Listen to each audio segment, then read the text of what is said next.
Okay, welcome to the next Blender tutorial. So today I am going to be teaching you how to make a cage, essentially, with some wireframe. So usually when you do wireframe, you're just going to get like a little simple outline. So I'll go ahead and show you an example right here. I'm going to go ahead and start with switching out EV to cycles.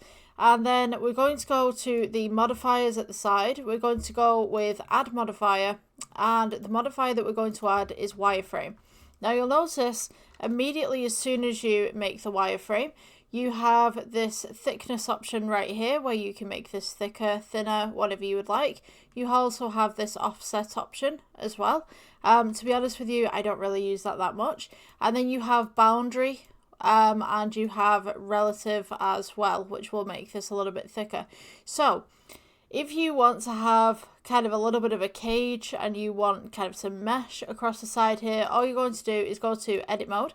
We're going to go ahead and select absolutely everything, right click, subdivide, right click, subdivide as many times as you need to, and we'll go ahead to the objects mode, and now you can see that with those subdivides we now have a little cage. So I hope this tutorial was useful to you. Yeah, please like, subscribe, and I will see you in the next one. It's great to see you. Bye bye.